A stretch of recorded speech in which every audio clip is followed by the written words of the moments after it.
Welcome everybody to this final talk in this series of what happens when we die. The title of the talk tonight is What Might Happen When We Die, Things and Consciousness. So in this concluding talk, I'm going to look at the nature of things and at the nature of consciousness, bringing in views from scientists and philosophers, and from that, exploring what might happen to consciousness after the death of the physical body. I'm going to proceed by asking a series of questions. So the first question concerns the nature of things. Do things exist as fixed and separate objects? Buddhism says that nothing exists by itself.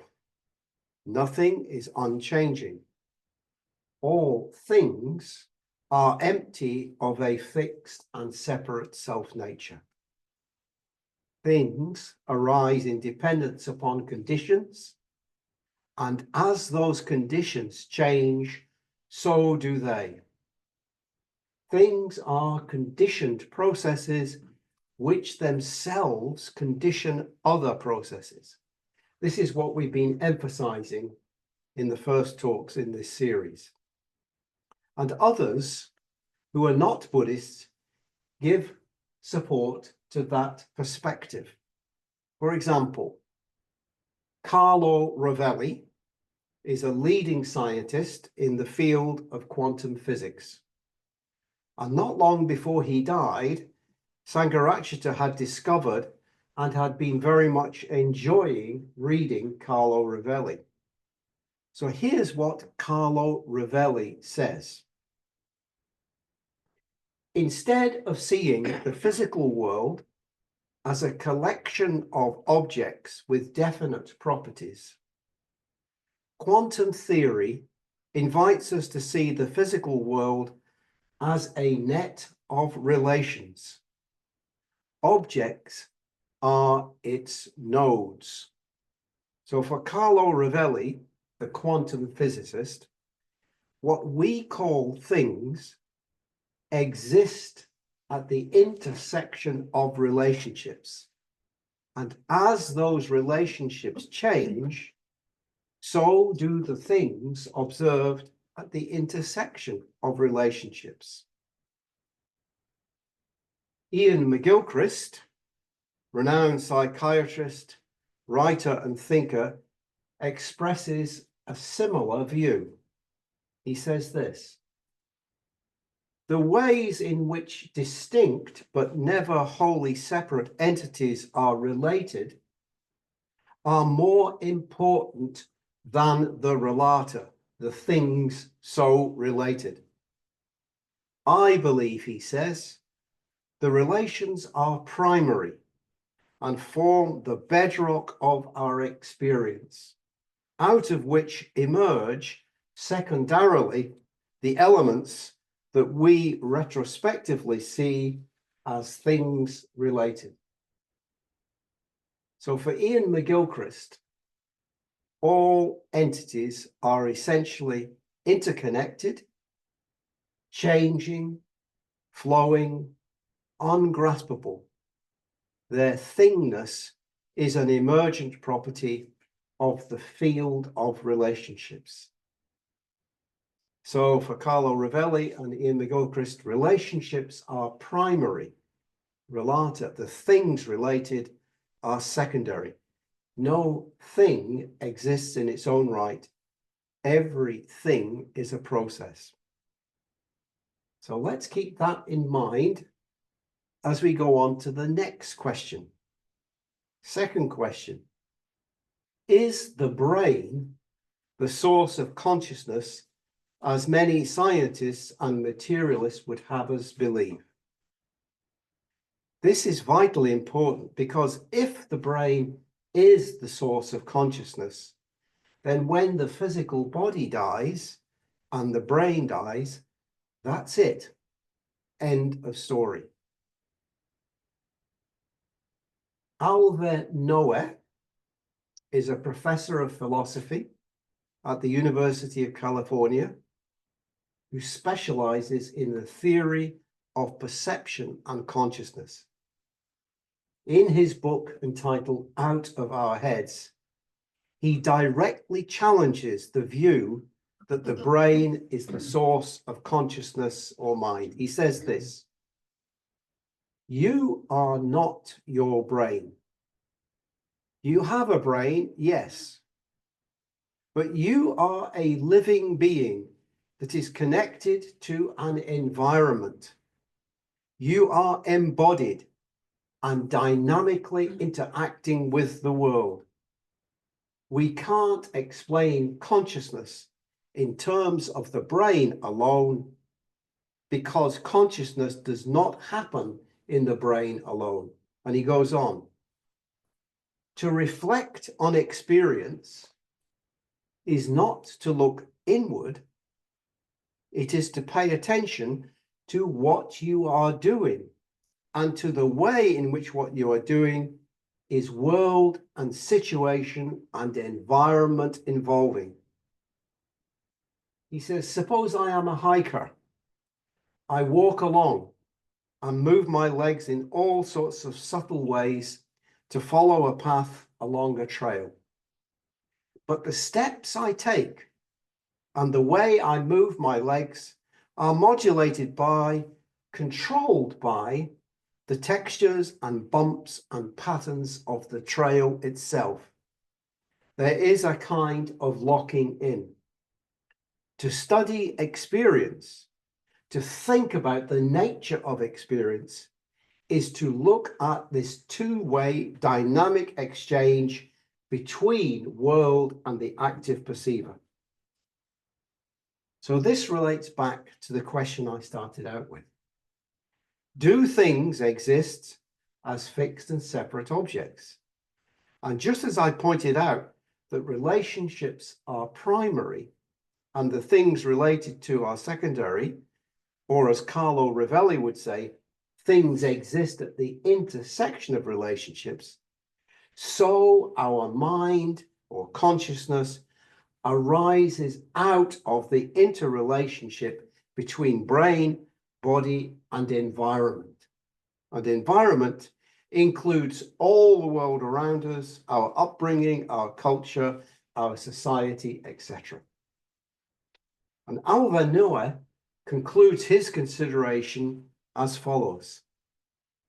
Instead of asking how the brain makes us conscious, we should ask, how does the brain support the kind of involvement with the world in which our consciousness consists?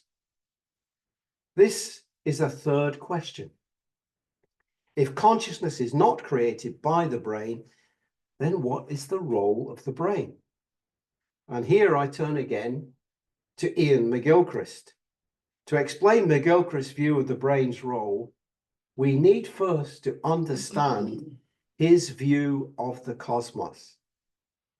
Ian McGilchrist believes that the universe is conscious. He believes that the universe is conscious. He argues that consciousness is primary.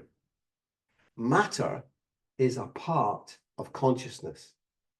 He argues that just as ice and steam are totally different manifestations of water, so matter is a different manifestation of consciousness. If the universe is conscious, as Ian McGilchrist describes, then what is the role of the brain? And he gives us two alternative ideas. The first alternative is that the brain is a transmitter of consciousness, rather like a radio set that transmits sounds from received sound waves.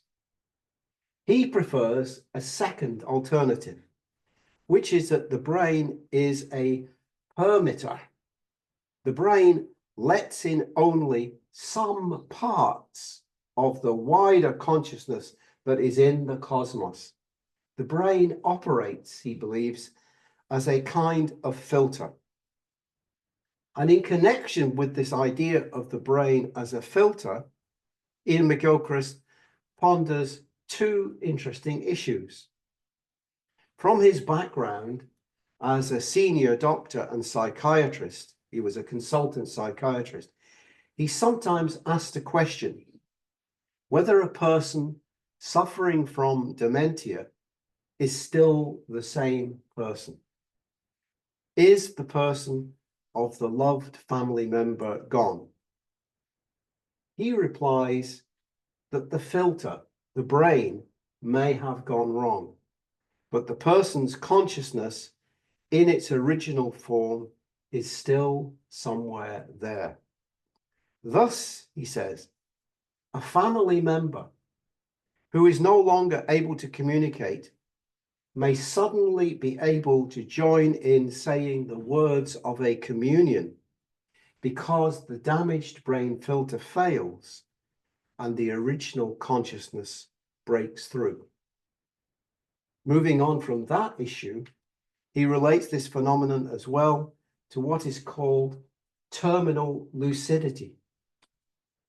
Very occasionally, as the end of life moves very close, some people who have not been capable of talking suddenly start talking and communicating with great clarity, and they die soon after. Ian McGilchrist speculates that the damaged brain filter is failing as death approaches. Consequently, the distorted filtering process doesn't work, and this allows the person to recover something of that being that in some sense is still there. And when asked further, does our consciousness then continue to exist after death? Ian McGilchrist replies that he doesn't think that what he calls the thisness of me is lost. He adds that this doesn't mean that his consciousness continues to exist in the form that it is now. He hopes very much that it improves. So he emphasizes that there's nothing that says categorically that his consciousness will be extinguished at death. Perhaps he sees death as a transition or transformation, maybe a reabsorption into the wider consciousness of the universe. And one person who sees death in that way is scientist and philosopher Bernardo Castro. As a scientist, he worked for CERN, C-E-R-N, the European Organization for Nuclear Research, but now he concentrates on philosophy. And Castro believes that when the human body dies, the dissociated segment of consciousness that formed the individual mind dissolves back into the broader universal consciousness. This process he likens to the cessation of a whirlpool. The boundaries of individual consciousness disappear, but the underlying substance, the universal mind, persists. He views physical death not as an annihilation of consciousness, but as the end of its dissociative state. The experiences and memories associated with the individual mind may merge back into the universal consciousness. So both Ian McGilchrist and Bernardo Castro point towards a universe that is itself consciousness and in which we participate. And in his book, Living with Awareness, Sangharakshita points us, I think, in a similar direction when he discusses the contemplation of the elements, earth, water, fire, and air, in the Satipatthana Sutta. Sangharakshita writes this: unlike the elements of science, these great elements are alive. In practical terms, The difference between the elements as conceived in Buddhist philosophy and a more materialist theory, he says, has important consequences.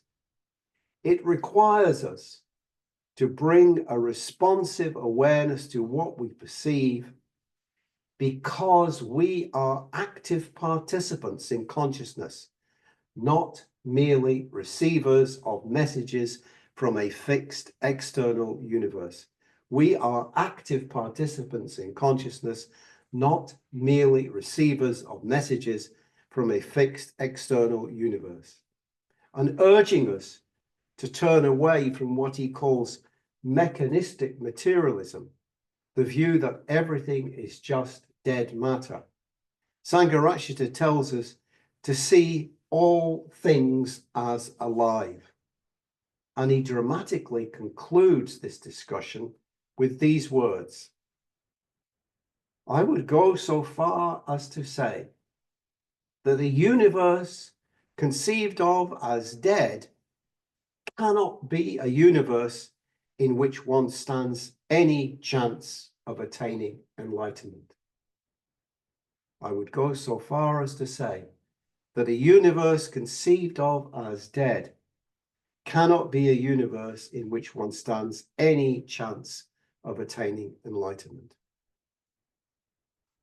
But I'd like to bring in one final and further idea relating to consciousness and what might happen on the death of the physical body. It's an idea put forward by Donald Hoffman, who's a cognitive psychologist and professor in the Department of Cognitive Sciences at the University of California. His idea develops from what he calls the evolutionary case against reality. And it leads to a quite astonishing speculative hypothesis, which I'll come to shortly. The starting point for his theory contains something of a similarity to Ian McGilchrist's notion of the brain as filter. So his theory starts with evolution and natural selection. Strictly speaking, natural selection does not build a brain that necessarily helps to see the truth, helps to see reality. Natural selection will simply preserve traits that are conducive to the proliferation of genes, to the survival of the species.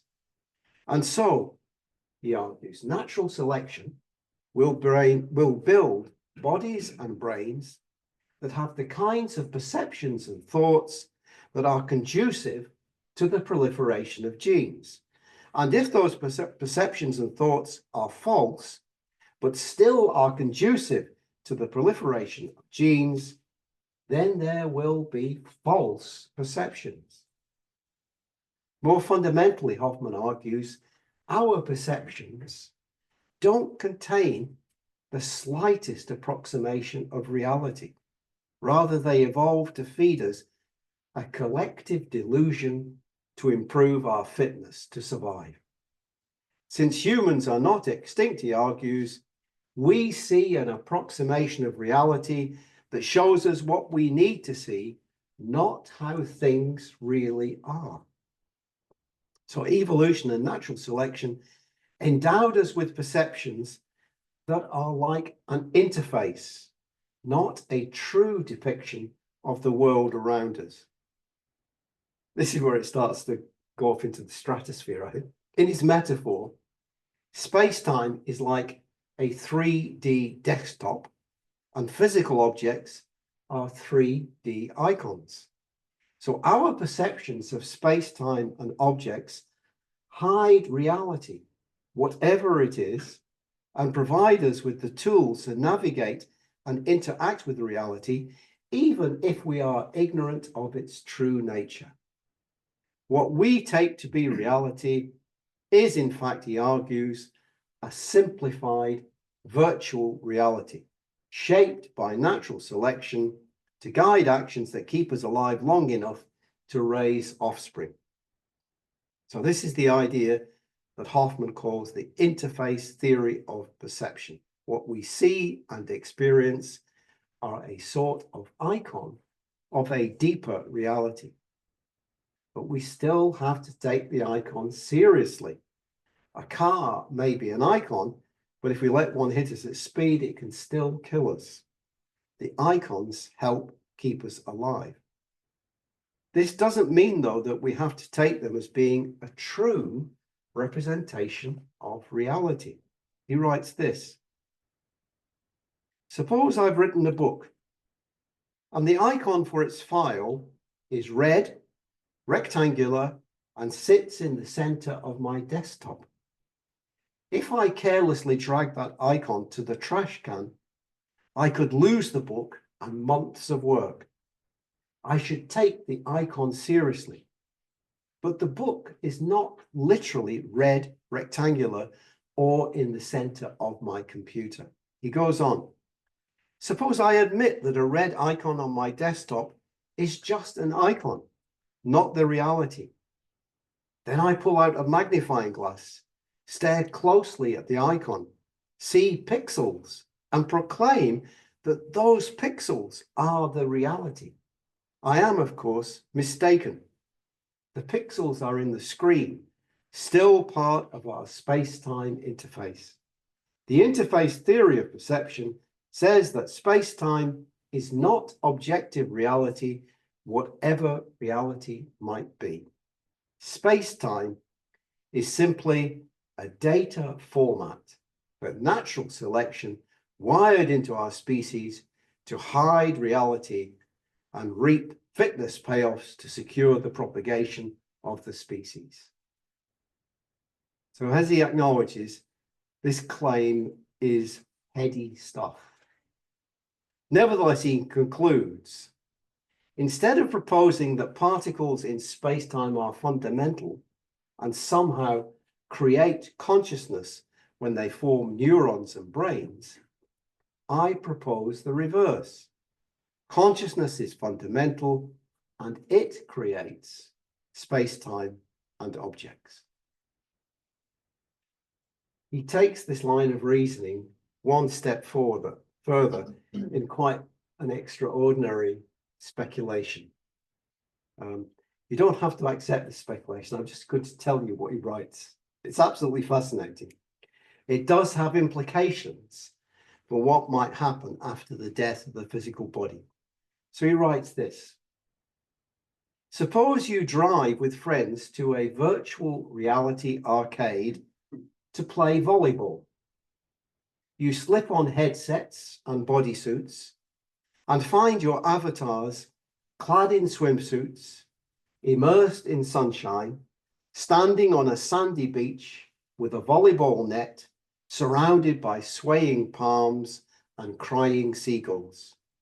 You serve the ball and start playing with abandon. After a while, one of your friends says he's thirsty and will be right back. He slips out of his headset and bodysuit. His avatar collapses on the sand, inert and unresponsive. But he's fine. He just stepped out of the virtual reality interface. When we die, do we simply slip out of the space-time interface of Homo sapiens? I don't know. And he continues, what is space-time? Space-time is your virtual reality, a headset of your own making. The objects you see are your invention. You create them with a glance and destroy them with a blink. You have worn this headset all your life. What happens if you take it off? As he says, heady stuff. So this is probably one of the more outrageous and out there claims in this area, but it's an interesting speculation, I think. But before I move to a conclusion in this talk, the conclusion of this series, I'm going to very briefly remind you and review what we've covered in this and earlier sessions. We started with the Buddha's view on the nature of the self and the person. And from there, we examined the Buddha's teaching on what carries forward from this life to re-become in another life. We looked at the origins of the notion of rebirth from an anthropological perspective. We reviewed various debates and issues, what Sangharakshita calls considerations around the question, is rebirth true? And we played with the ideas of different writers as they imagined what happens when we die. And today we've explored some ideas from scientists and philosophers on things and consciousness and how they might relate to what happens when we die. Three of those scientists and philosophers, Ian McGilchrist, Bernardo Kastrup, and Donald Hoffman, proposed the possibility that something of our consciousness continues after death of the physical body, perhaps merging back into a wider universal consciousness. But you say, come on, Vaddhaka, answer the question. What happens? What do you think happens after we die? What do you think of the Buddha's teaching that something of our consciousness, our karmic tendencies, carries forward to merge with another set of conditions to form another different being? Is this a true teaching? So we can use science, reason, intuition, and imagination to come to our own conclusions on these questions. My own position is that I don't know if rebirth is true, but I am open to the possibility that it is. For me, science and reason do not close off the possibility of rebirth, but neither do they prove the existence of rebirth. My intuition and imagination leave me in what I can only describe as limbo. On the one hand, my intuition tells me that when I send metta to parents, my mum and dad, and to other loved ones who are deceased, they receive that metta. I intuitively and instinctively feel that. I can't explain that intuition, but it is strongly there. On the other hand, my intuition and imagination do not give me any clear signals in relation to rebirth. But my intuition and imagination do lead me to be very much inspired by the vision of a conscious universe of which we are part. I'm inspired by the vision of forces at work in the universe to which we can contribute in this life. How we live our lives now matters very much. In some way, our contribution lives on after death. Intuitively, I feel a strong connection with this. And in my imagination, we are in a dance of co-creation with those forces at work in the universe. And through his teachings, Sangharakshita has presented us with three images, three metaphors, if you like, three ways of imagining connecting with those forces. The first image is the central Buddhist teaching of the bodhicitta, the will to enlightenment, not just for ourselves, but for the benefit of all beings. Sangharakshita emphasizes that the bodhicitta is a profound cosmic force that arises within us when our spiritual progress has established the conditions for its arising. It does not belong to us individually. And for me, the intuitive sense here is of a creative force arising upwards and through us. The second image or metaphor is that of Sangharakshita's evocation of the Dharma Niyama.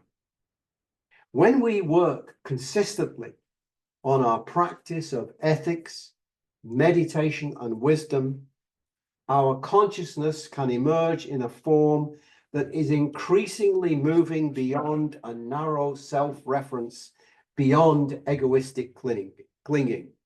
And gradually, the tendency to egoistic clinging weakens enough for a new process to come into play, the Dharma Niyama.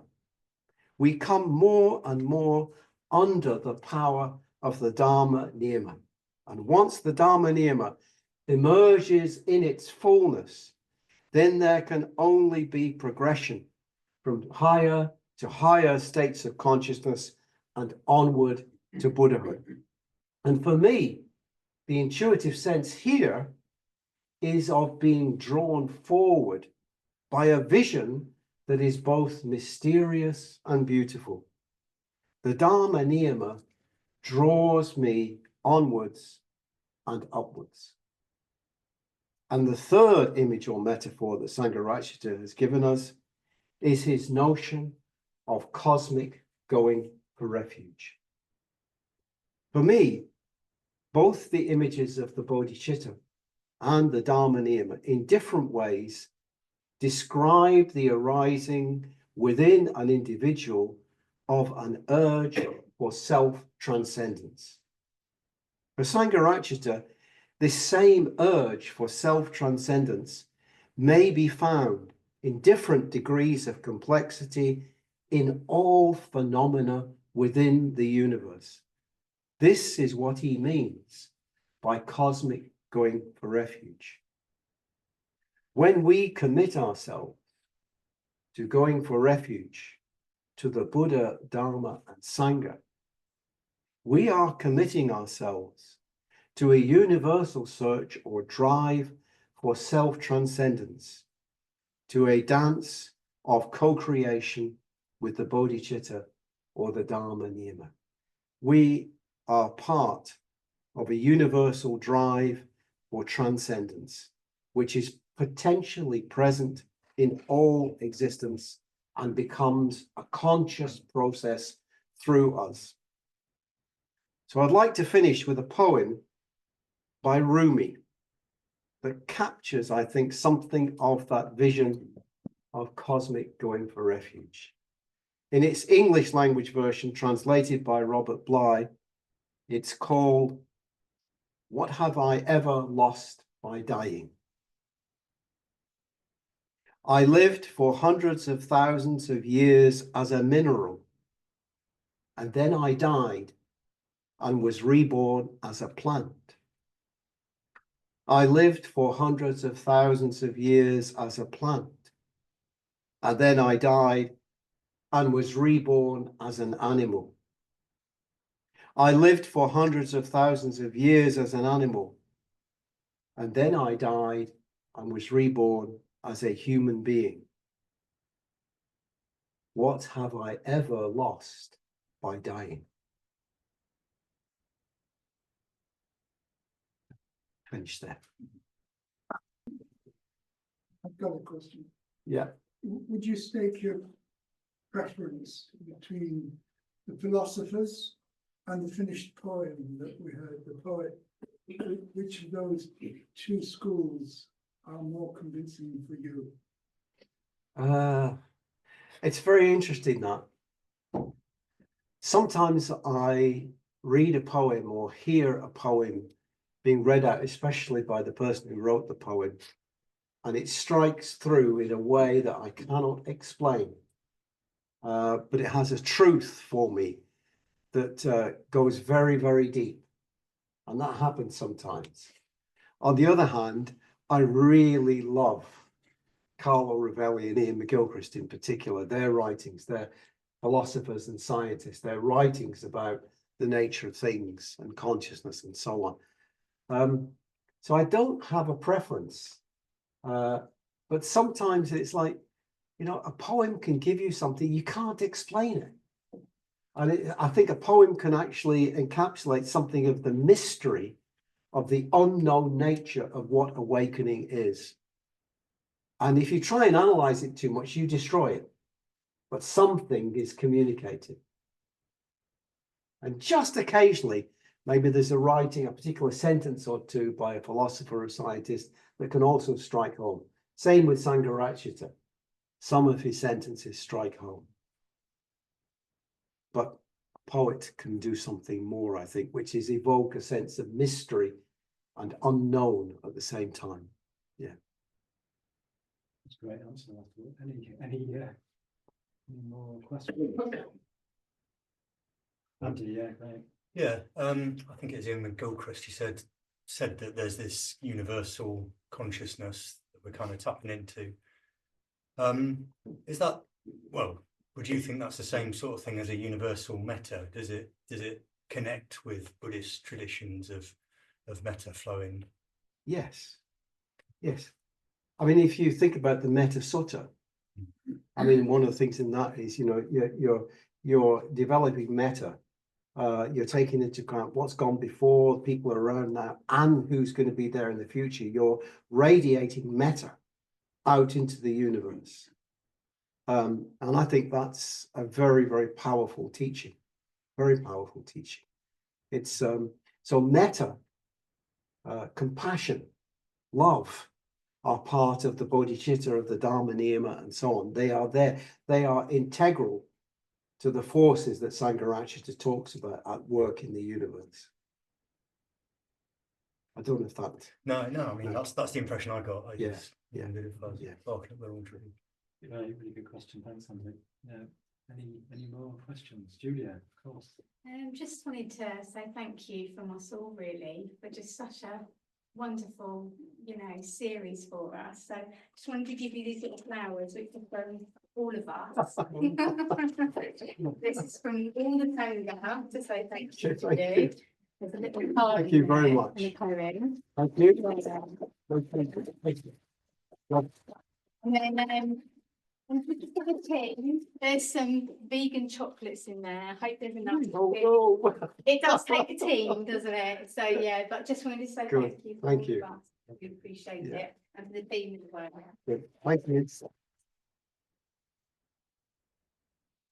Say that there will be a continuation of a sort of this theme on Sunday and Paravana Day. I'm giving a talk on the Tibetan Book of the Dead. And if you come, you will pick up that there is definitely a link between some of the themes, particularly near-death experiences, and what I'll be talking about, Tibetan Book of the Dead, on Sunday. Okay, good. One last question, or I would just like to say that what stands out for me in these 4 talks, and I understand very, very little, really, truly, sitting here with my ego and everything. What stands out for me is like the bigness of it. The what, sorry? The bigness. The bigness. The bigness. Yeah. Yeah. Yeah. And Yeah. that's like what I find the most fascinating about it is like, no matter how much we expand, we'll never hit a limit. Yeah. We never hit. But what we do as individuals matters, not just in a small way. Yes. It matters greatly. Yes. You know, so Ian McGilchrist, I think, makes this point that we are like individuations that matter within a universal consciousness, and we add something very important to that universal consciousness. And I also remember about ethics, which I had a long time struggled with the Buddhist terms of and Buddhist philosophy of ethics. And I remember there was a point where I suddenly knew if I underestimate my unethical, the consequences of my unethical behaviors, then I also underestimate the consequences of the effects of my ethical behavior. Yeah. okay, great. Thanks very much. One last thank you to